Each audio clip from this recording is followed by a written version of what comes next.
ndoxu foos yu ball di law ci mbedd yi dox sax ba ci biir kër yi lii la waa Liberté 4 di dund juróom ñeenti weer. waaw loolu nag bañ ko constaté yàgg na def na léegi war na mat 4 mois avant tabaski ba léegi ñu doon woo ONAS nag ñu ngi doon ñëw nag bañ leen doon woo ñu ngi leen doon jot ñu ngi doon ñëw nañ fi maintes reprises di defar saa yu ñu débouché affaire bi bu ñu doogee 2 jours 3 jours 4 affaire bi di yéegaat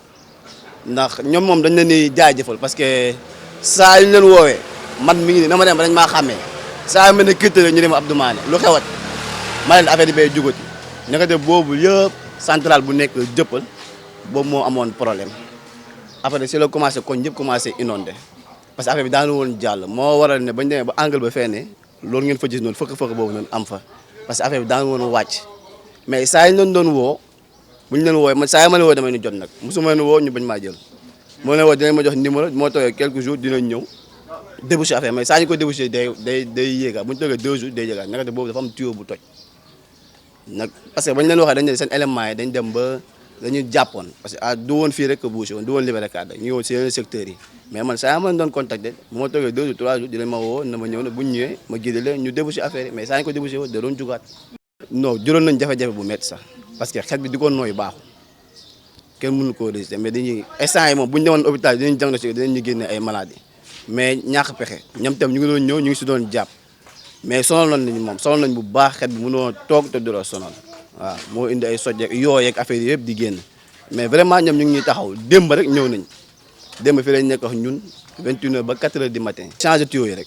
bu ñu changé les tuyaux yi moom gëm naa ne lii moom dootul amati parce que li ma lay wax ni man dundoon naa ko suñu kër avant lii di ñëw dañu mujj toj foofu noonu parce que bouger bi noonu la doon lekkee tuyau bee tojoon ci suuf dañ dem noonu muy lekk mais bañ génn tojee changé tuyau bi si lañu am jàmm solution bi moom lenn la changé tuyau yi nit ñi mën a am jàmm tant que ñu ko fi bàyyi moom nii rek la ñuy dëkkee dañuy defaraat mu jugaat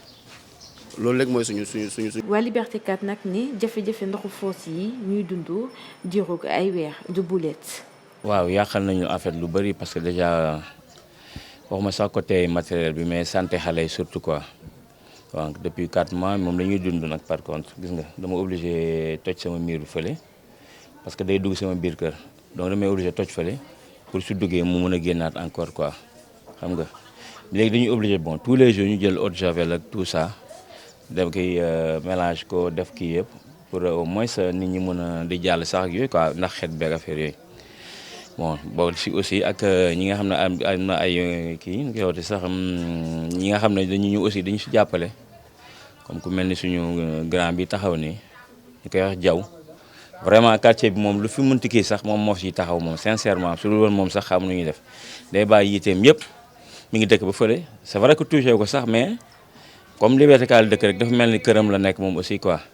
donc tout le temps day ñëw fii di inquiété wu di xool affaire ni mu toll quoi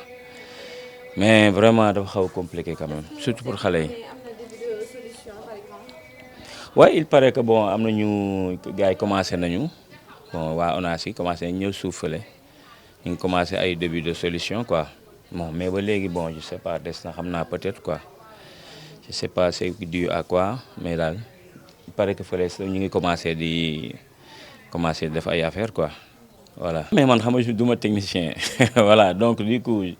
peut-être que ñoom am nañu yenn solution yi quoi peut-être changer affaire tuyaux yi parce que tuyaux yi dafa yàgg faut le dire aussi tuyaux yi dafa yàgg malgré quoi qu'on puisse dire moom je pense que problème bi yëpp problème tuyaux yi la quoi dafa yàgg ça a duré man de bu mu ñëwee fii man fàttaliku ma fu ñu changer ay tuyaux je sais pas nag bon. mais je pense que c'est dû à ça je suis pas trop technique mais je pense peut-être que c'est dû à ça aussi quoi. situation bi mi actuellement nii salte na sunu doom yi du ñu mën a génn foo affaire yooyu noonu te doo duggee si kër yi ñun man j'habite tout juste à côté mais xet bi day ñëw dugg ba si biir kër gi waaw.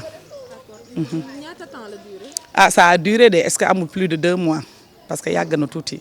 waaw yàgg na. il paraît que gars yi defoon nañu ay kii jéego mais ça n'a pas abouti mais actuellement maa ngi dégg ne y a des pas daal waaw am na amélioration parce que on a saisi les autorités ñu ngi commencé def ay actes waaw te loolu on les encourage très bien parce que daf siy baax daal waaw da siy baax parce que quartier bi sunu quartier la ñun ñëpp Sicap Liberté 4 ñoo ko moom te am nañu ay responsables yoo xam ne yu baax lañu ay ñoom grand Amadou Diaw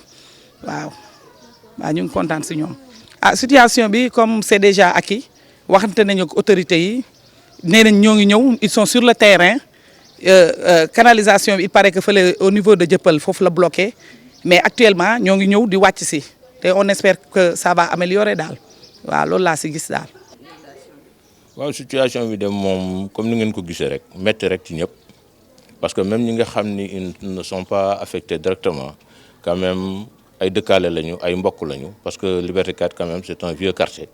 et que ñi fi dëkk depuis 66 65 xam nga ni am nañu ay liens de solidarité yoo xam ni lu dal kenn ki rek day naq di ñëpp donc loolu moo taxoon depuis démb quand même parce que dafa am benn concept bu ñu commencé muy Liberté 4 au sens propre bëgg sensibiliser nit ñi pour que ñu jël suñu quartier en charge sur tous les plans en changeant de comportement vraiment ba nga xam ni suñu dëkk waaye danañ ko mën a neexal danañ ko mën a rafetal ba Sicap bu njëkk bi ñu daan rêvé wala bi nga xam ne ñun bi ñu nekkee xale fii la ñu màggee am ñoo xam ne fii la ñu juddoo Sicap boobu la ñu bëgg delloo si waat ci ginnaaw ce sera très difficile mais nous sommes conscients quand même qu'ensemble on peut réussir ce pari. ñuy ñaan ñii di waa ONAS ñu weccil leen ci woy yi ngir ñu tàqali kook ay fosse yu ball. Inondation yi en fait comme ni ma la ko waxee tout à l'heure quartier bi c'est un quartier vieillissant soo seetee tuyaux yu njëkk ya c'était en fer xaw ma en fonte donc dafa am durée de vie limitée donc depuis quelque temps loolu la ñuy gis ni que dafa commencé ball ci kër yu bare ak ci allées yi mais démb quand même depuis bi ñu du booloo def benn vidéo boo xam ne dañ ko partagé un peu partout les autorités ont commencé à réagir parce que démb rek vers 19h ils nous ont envoyé une équipe boo xam ne dafa def yenn curage yu yenn parties yi à 21h mu am beneen équipe bu ñëw commencé changer tuyaux yi ca kaw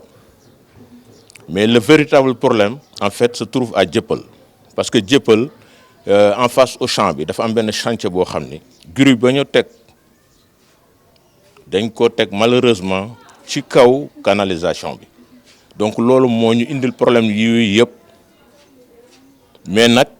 grue boobu nous avons reçu des assurances sûres des autorités que très rapidement ce grue là va être dégagé ñoom waa ONAS ne nañu am na benn canalisation de secours boo xam ni danañ ko def benn branchement pour alléger les populations mais néanmoins il y a au niveau de Liberté 4 des parties yoo xam ni canalisation bi forcément faw ñu changer ko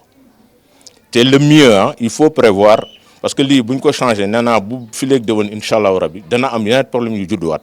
parce que tant que canalisation bi reprendre ruñ ko entièrement ce problème là va toujours perdurer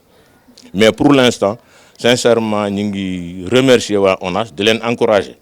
mais di leen wax ni que la population est vigilante aussi parce que tout ce qu'ils nous ont dit incha allah gis nañu depuis hier qu'il y a un début de solution mais du tax ñu bàyyi suñu loxo ñu ngi leen di ànd ak ñoom sur le terrain pour effectivement ce qu'ils nous ont promis pour ñu matérialiser ko bu loolu amul nag la population on peut pas les maintenir